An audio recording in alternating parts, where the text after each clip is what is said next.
গ্রামের মধ্যে যে সমস্যাগুলো হচ্ছে সেটা হচ্ছে গার্ডিয়ানদের লেখাপড়ার প্রতি খুব অনীহা। দেখা যাচ্ছে যে আমরা এখান থেকে খুব সুন্দর করে পড়াই দিচ্ছি, কিন্তু বাড়িতে গিয়ে যে পড়াটা দেওয়া হয় এই পড়াগুলো আদায় করে না, বা এখান থেকে যে হোমওয়ার্ক লেখাগুলো দেওয়া হয় এগুলো তারা ঠিক মতো লেখে না। এই জন্য আমি গার্ডিয়ানদের প্রতি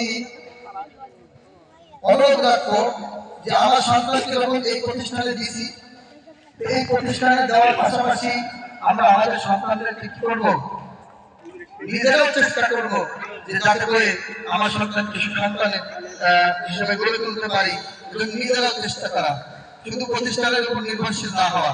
প্রতিষ্ঠানের যে দায়িত্ব প্রতিষ্ঠান আদায় করবে এবং গার্জিয়ানের যে দায়িত্বগুলো আছে এগুলো আমরা আদায় করবো ইনশাআল্লাহ।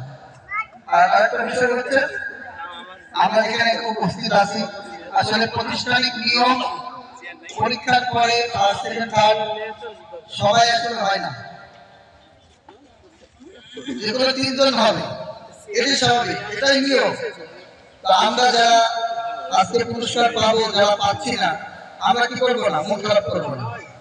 এটা হলো এক ধরনের উৎসাহ প্রতিযোগিতা। তো প্রতিযোগিতায় একবার পিছু করে গেলে আমি হার মেনে যাবো এরকম কিছু না। আমার সন্তান এবছর পারেনি, সামনের বছর আমি চেষ্টা করবো আমার সন্তানকে আরো কি করার, আরো ভালো রেজাল্টের সাথে আগায় নেওয়ার চেষ্টা করবো ইনশাআল্লাহ। এজন্য যারা মন খারাপ করবেন তারা কিন্তু পিছায় গেলে, এখান থেকে প্রতিযোগিতার মনোভাব তৈরি করা, যে আমার সন্তান কেবল আসতে পারতেছে না, সামনে পরীক্ষাতে আমি আরো ভালো চেষ্টা করবো।